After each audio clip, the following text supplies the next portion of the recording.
नमस्कार, मेरा नाम डॉक्टर हेमंत कुमार है। मैं कंसल्टेंट न्यूरोलॉजिस्ट हूँ।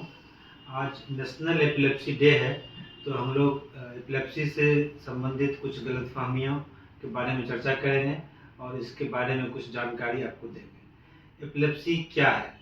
एपिलेप्सी एक मस्तिष्क की बीमारी है जिसमें ब्रेन के अंदर अचानक से अत्यधिक मात्रा में इलेक्ट्रिक एक्टिविटी होने लगती है, जिसकी वजह से मरीज या तो अचानक से बेहोश हो जाता है या थोड़ी देर के लिए नॉर्मल एक्टिविटी करने लगता है, हाथ पैर में ऐंठन होने लगती है इत्यादि। यह कितनी कॉमन बीमारी है?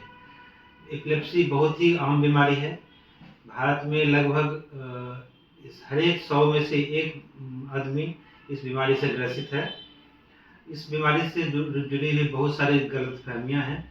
बहुत से लोग इसे भूत प्रेत से संबंधित बीमारी मानते हैं, इसलिए एपिलेप्सी के मरीज को झाड़ फूँक के लिए लेकर चले जाते हैं, जबकि हम लोग जानते हैं कि ज़्यादातर एपिलेप्सी सिर्फ दवाओं के द्वारा आसानी से ठीक की जा सकती है। कुछ गलतफहमियाँ इसके ट्रीटमेंट से लेकर है कि एपिलेप्सी के अटैक आने पर लोग उसके मुंह में पानी डालते हैं या फिर जूता सुंघाते हैं। ये सारी चीज़ें गलत हैं। यदि किसी मरीज को एपिलेप्सी आए तो उस दौरान मरीज को किसी एक करवट करके लेटा देना चाहिए, मुंह में पानी नहीं डालना चाहिए, नाक मुंह बंद नहीं करना चाहिए।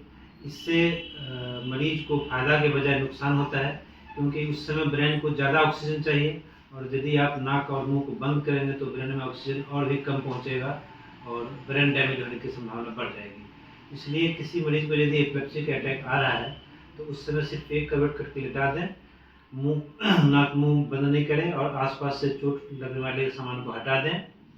और ज़्यादातर जो एपिलेप्सी का अटैक है 2 से 3 मिनट में अपने आप रुक जाता है। यदि 5 मिनट के बाद भी एपिलेप्सी का अटैक ना रुके तब मरीज को अपने नज़दीकी अस्पताल में ले जाएं। एपिलेप्सी के मरीज साधारण जीवन जी सकते हैं, शादी कर सकते हैं, बच्चे पैदा कर सकते हैं और बाकी सारे कुछ कर सकते हैं जो कि एक आम नागरिक कर सकता है। इससे रिलेटेड कुछ सावधानियों का हम लोग को ध्यान रखना है। एपिलेप्सी के मरीज को पानी में नहीं, नदी या तालाब में नहीं नहाना चाहिए। कुछ जो डेंजरस जगह हैं जैसे आरा मशीन है वहाँ नहीं जाना चाहिए, वहाँ गिरने के बाद चोट लगने की संभावना ज़्यादा रहती है। और ड्राइविंग नहीं करना चाहिए, बाइक नहीं चलाना चाहिए। तो ये सब कुछ बातें हैं जिसका हम लोग को ध्यान रखना है। और ये ध्यान रखना है कि ज़्यादातर जो एपिलेप्सी है उसको हम लोग दवाओं के द्वारा ठीक कर सकते हैं। इसलिए यदि आपके आसपास कोई एपिलेप्सी का मरीज है तो उसे न्यूरोलॉजिस्ट के पास ज़रूर लेकर जाएं और एपिलेप्सी से होने वाले नुकसान से उन्हें बचाएं। धन्यवाद। On National Epilepsy Day, I pledge to support my patients, spread facts.